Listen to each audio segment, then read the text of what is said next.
Why, hello there. I have a story to tell today about romance and passion. About two people coming together in unseen ways. Now, you might be thinking I'm talking about Ryne and Michael at Cultsploitation. And I am. But we're also going to do The Shape of Water.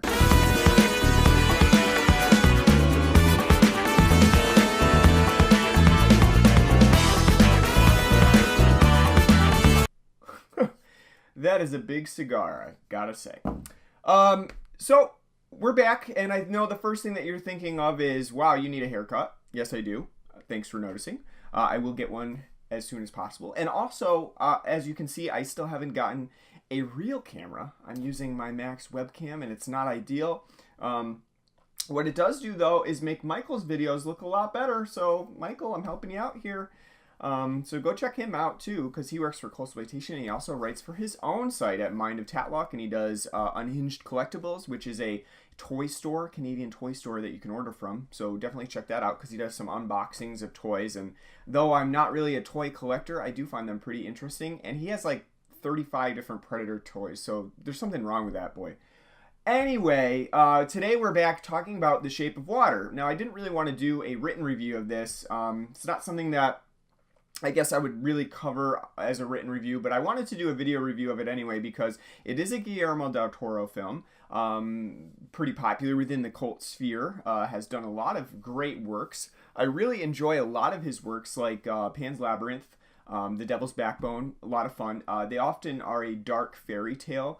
And I did like Crimson Peak as well. I know a lot of people didn't really enjoy that film, but you have to really take it in a different light. It's kind of a gothic style film, sort of, kind of influenced by giallos with its color scheme. Speaking of color scheme, The Shape of Water does use that as well, and it also is a dark fairy tale, very much in line with a lot of Del Toro's other works.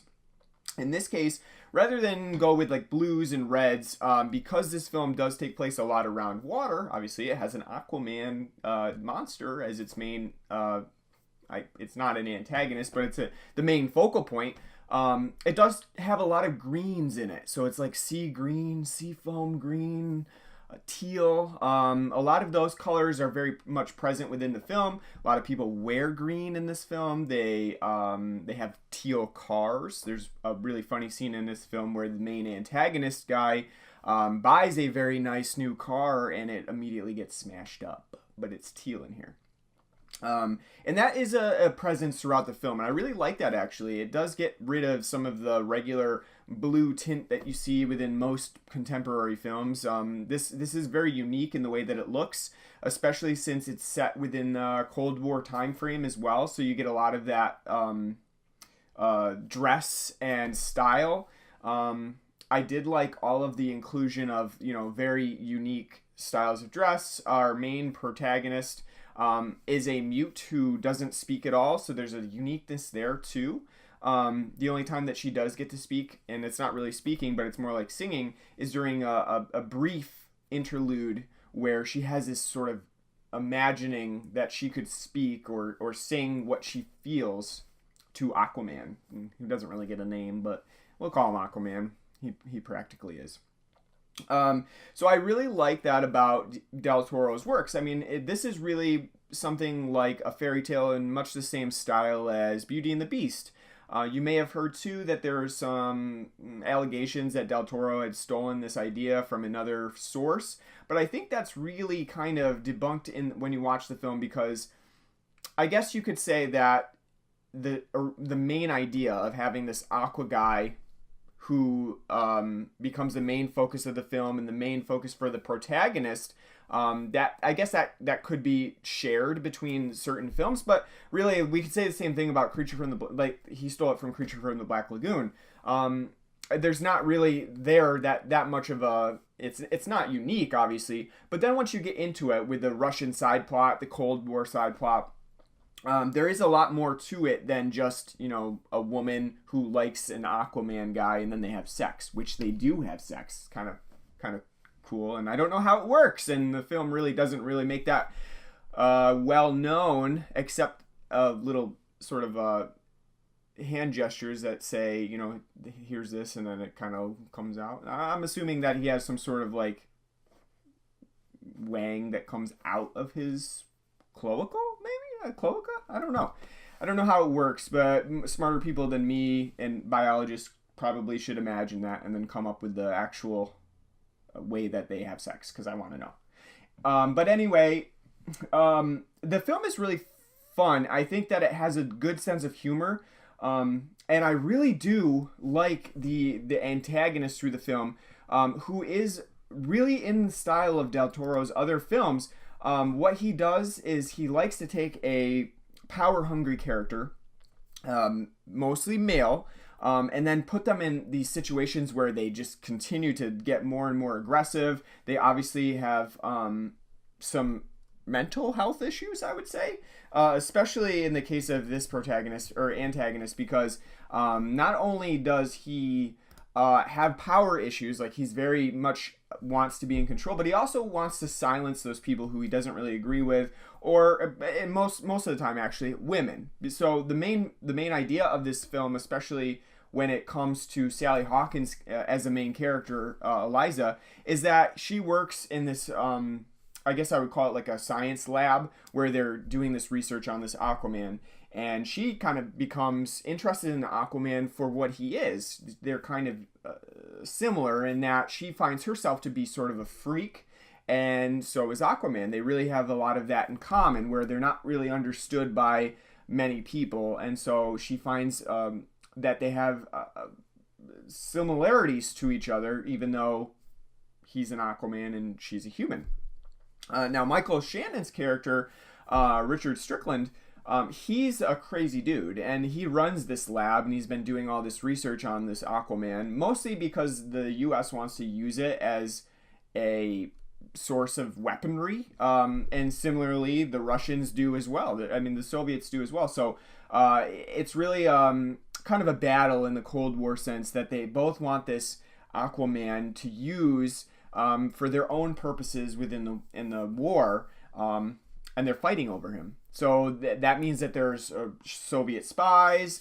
There's a whole subplot where the Soviets come in and they are trying to get Aquaman back. They want Dr. Hofstetler to come in and either get him out of the lab or dissect him so they can understand what uses Aquaman could have, I guess.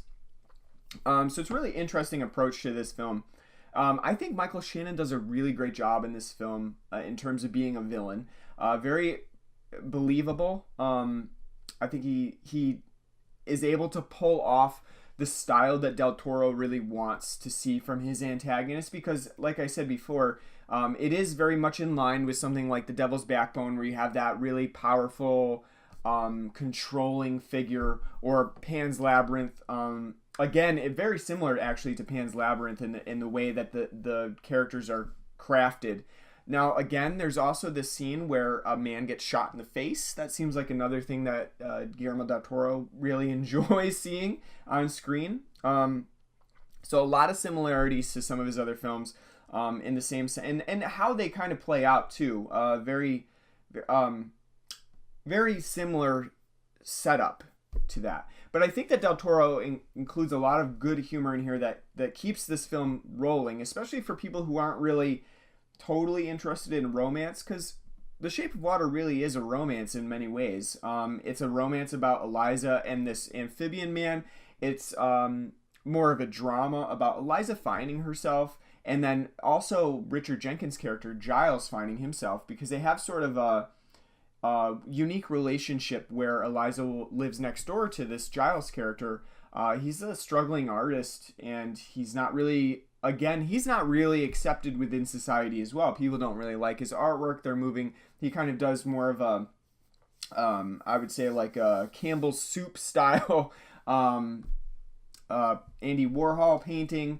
But, people are really moving towards photography at that time. So he's not really accepted in society as well. So we have all of these sort of what I would term freak characters who understand each other and understand that this Aquaman or amphibian man needs to be saved. He can't really be just destroyed in the sake of figuring out how we can use him as a weapon. He's really another, not human, but obviously an animal that deserves to live out its life And so Eliza sees that and wants to free him, and not just free him, but also, fall in love with him.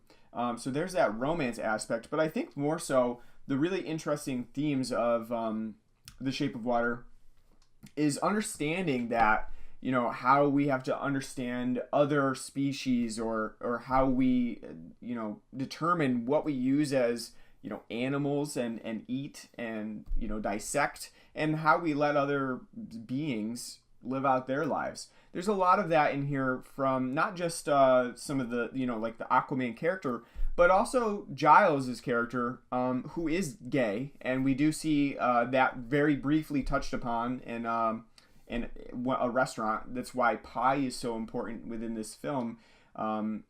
He goes to this pie restaurant just because he's attracted to a man behind the bar, and when he tries to make an attempt at a relationship, kind of reading situation wrong, he's devastated, not just because he's turned down, obviously, but because of the reaction of the man that he tried to, start up a relationship with, that he was like offended. He actually required the man to leave.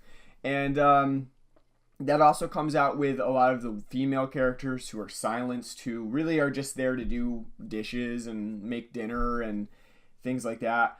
Black characters, especially at this time, kicked out of bars, can't really sit at the bar area. So all that comes out, and it's really tied together with this amphibian man of accepting other things, not just even human things, but other species as well. And then, treating them with respect. And that's really the main crux of this film. Even the Soviet character, Dr. Hofstetler, really understands that rather than using this amphibian man as a weapon, they should just respect it as a species, because it is godlike in that it can heal itself, it can heal other people's problems. If you don't respect it and you don't understand it, then, what use is it to anybody in society? You could get more use out of it by being nice than by dissecting it. So, really interesting things. The ending of the film is also, I would say, probably my favorite part of the film, just because it doesn't really make its, I would say it doesn't really make it well known whether what is shown at the end of the film is meant to be true or not, because the whole Shape of Water storyline is crafted from Giles, who's really giving us this narrative. And I like to imagine that the ending of the film is Giles sort of imagining himself what happens after the amphibian man is set free into the ocean, and what happens with Eliza. So I don't really want to give that away, because it is a major point of the film, and I don't want to spoil it for anybody who still hasn't seen it yet. But there is a really interesting element to that that comes out. So again, that fairy tale element is there. But I don't really know if that actually happens, or if that's Giles just predicting that happened, or wanting to imagine that happened. But an interesting element all the same that's really hinted at throughout the film with Eliza's scars on her neck. And that's where I'll leave it. I really did enjoy The Shape of Water. I think it's a fantastic film, not just because of its themes and how it works in sort of a Beauty and the Beast element, a dark fairy tale element, but its humor, the unique characters that it has. I love Michael Shannon in this. I think Sally Hawkins does a great job as well, especially for being a mute character who can't really convey anything besides the emotions that are on her face or when she's doing her hand gestures. Really great job on that as well. I think that some people may be disappointed. I think they'll be thinking that there's more to this than just this romantic love story, that there's more horror elements to it, which Del Toro has kind of become known for, even though a lot of the time his films don't really fall into the horror genre as much as they do more of just a dramatic fairy tale element. So going into it thinking that this is just going to be another horror film from Del Toro is really going to set yourself up for a disappointment. And don't do that. Just go into it not really knowing what to expect, and just let the film flow, as in water. You get what I'm... Yeah, you get it. You get it. So I really enjoyed it, and I think a lot of people will understand where this film is coming from and why it's so important within 2017 as we move forward into this era of acceptance for, all kinds of people. And it's important. I think it's an important film.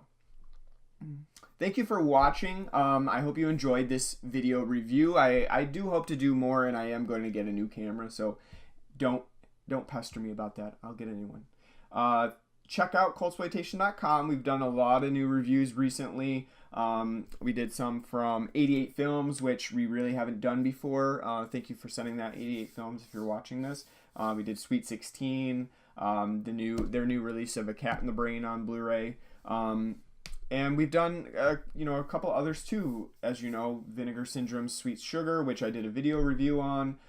We did Scream Factory's The Strangers, which is now out on Blu-ray. And the new Strangers film is going to be in theaters very, very soon. And then also we have Blood and Black Rum podcast, which will be coming back with a new episode next week. Previously, we just did The Room, so go and listen to that. We're on Podbean, and we also post all of that on cultsploitation.com as well.